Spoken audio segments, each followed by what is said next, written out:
আসসালামু আলাইকুম। আমি এখন বানাচ্ছি কলকাতা স্ট্রিট ফুড টাইপের নুডলস। এটা কিন্তু ঘরে থাকা সাধারণ মশলা দিয়ে তৈরি করা হয়, কোনো স্পেশাল কিংবা নুডলসের মশলা ব্যবহার হয় না। খাইতে যে কি মজা একবার বানালেই বুঝবেন। তো আসেন দেখি শুরু করা যাক। এখানে আমি একটা মুরগির ব্রেস্ট এবং ছোট ছোট টুকরা করে কেটে নিছি, ছোট ছোট টুকরা করে। এর সাথে আমি দিচ্ছি আধা চা চামচ করে গরম মশলার গুঁড়া, হলুদের গুঁড়া, মরিচের গুঁড়া আর ধনিয়ার গুঁড়া, আধা চা চামচ আদা রসুন বাটা, 1 টেবিল চামচ কি 1.5 টেবিল চামচ টক দই, স্বাদ মতো একটু লবণ দিয়ে এটাকে আমি একটু মেখে এই আধা ঘন্টার মতো রেখে দিব। বাস। আমি এখানে একটা মশলা বানিয়ে নিচ্ছি। এখানে নিচ্ছি 1 চা চামচ ধনিয়ার গুঁড়া, 1 চা চামচ কালো গোলমরিচের গুঁড়া, 1 চা চামচ মরিচের গুঁড়া। এখন এখানে আছে একটা ছোট দারচিনি, 4টা এলাচি, একটা ছোট দারচিনি, 4টা এলাচি, অর্ধেকটা জয়ত্রী, 1 চা চামচ সফ বা মিষ্টি জিরা। এই 4টাকে আমি এখন গুঁড়া করে নিব। এই 4টাকে আমি একটু গুঁড়া করে নিব, গুঁড়া করে এর সাথে মিশাই নিব। আমি এখন এখানে একটা ফ্রাই প্যান গরম করে মরিচ, গোলমরিচ, ধনিয়া সহ যে মশলাটুকু, এই যে মশলাটুকু আমি গুঁড়া করে নিলাম, এগুলাকে সামান্য একটু ড্রাই রোস্ট করে নেব, একটু যাতে ফ্লেভারটা ছাড়ে। এটা রান্নার পরে আমার দিতে হবে, সেই জন্য আগে থেকে একটু তেলে নিলে সুন্দর একটা ফ্লেভার ছাড়ে। 1 মিনিটের মতো তেলে নিলাম, হয়ে গেল আমার মশলাটা। দেখেন ধোঁয়া উঠতেছে, এটাকে আমি পোড়াবো না। হয়ে গেল আমার নুডলসের একটা স্পেশাল মশলা। আমি এখানে একটা সসপ্যানে বেশ কিছু পানি গরম করে নিছি। এখন এর সাথে এর মধ্যে আমি প্রায় 1 টেবিল চামচের মতো লবণ দিব। দিয়ে এখন এর মধ্যে আমি দিচ্ছি এখানে 1 প্যাকেট নুডলস আছে, এটা প্রায় 400 গ্রাম। এই নুডলসটাকে আমি সিদ্ধ করে নিব। 5-6 মিনিটের মধ্যে এই নুডলসগুলো সিদ্ধ হয়ে গেছে। আমি চুলার জালটা কমায় রাখছিলাম। এখন আমি এগুলোকে পানি ফেলে ঠান্ডা পানিতে ভিজে রাখবো। পানিটা ফেলে আপনাদের দেখাচ্ছি। আমি নুডলসগুলোর পানি ঝরাই নিলাম। এখন এগুলোকে আমি ঠান্ডা পানির মধ্যে রেখে দিব, যার ফলে এটা গায়ে গায়ে লাগবে না, তেল তেল দেওয়ার দরকার নাই। আর এটা ওভারকুক হয়ে থেকে বন্ধ হয়ে যাবে, মানে গলে যাবে না আর কি, আর শুকায়ও যাবে না। যখন আমি রান্না শেষ করব তখন এটাকে আমি ছেঁকে নিব আর কি, নুডলস দেওয়ার আগের মুহূর্তে।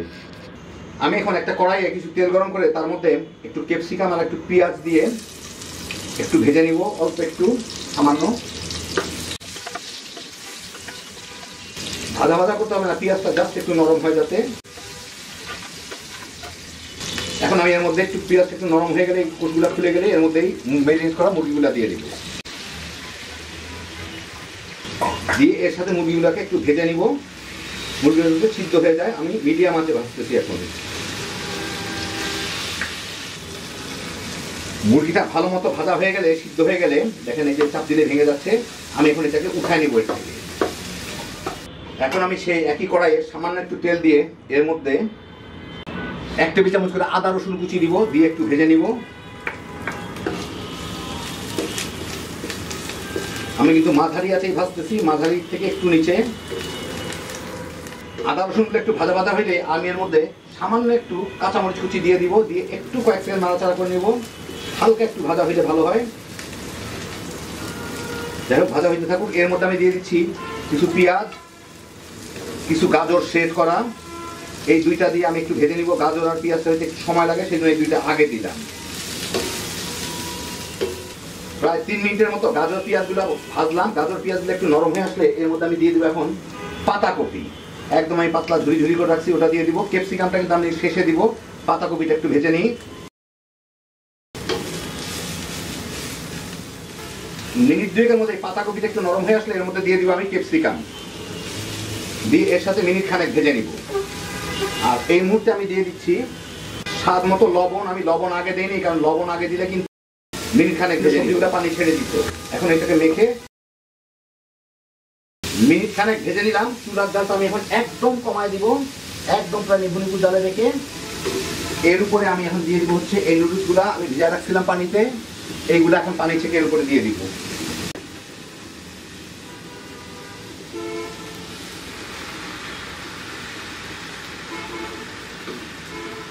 এর মধ্যে এখন দিচ্ছি আমি যে মশলাটা ভেজে গুঁড়া করে রাখছিলাম, সেই মশলাটা পছন্দ মতো প্রায় 2 চা চামচের মতো আমি দিব।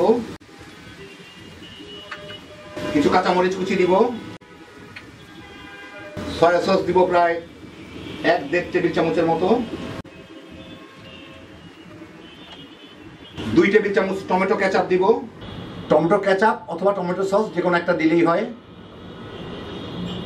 আরেকটা জিনিস অপশনাল, কেউ চাইলে দিতে পারেন, টেস্টটা অনেক বাড়ায়, জিনিসটা ক্ষতিকর না, ক্ষতিকারক না, আগে জানতাম এটা ক্ষতি করে কিন্তু আসলে করে না। এটা হচ্ছে টেস্টিং সল্ট। ফ্লেভার জন্য সামান্য একটু সাদা গোলমরিচের গুঁড়া, এইগুলা একটু সামান্য এর সাথে মেখে নিই। আমি মুরগির চামচটাই ব্যবহার করতেছি, মুরগি যেটাতে উঠাইলাম। একটু মশলাটা মিশিয়ে গেলেই আমি এর সাথে দিয়ে দিব এই ভাজা চিকেনগুলা।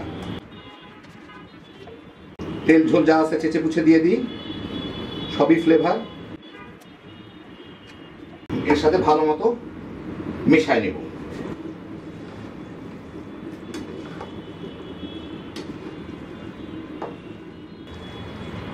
ভালো মতো মিশাই নিলাম, হয়ে গেল আমার দারুণ মজার চিকেন নুডলস। আপনাদের আমি একটু পরিবেশন করে দেখাচ্ছি।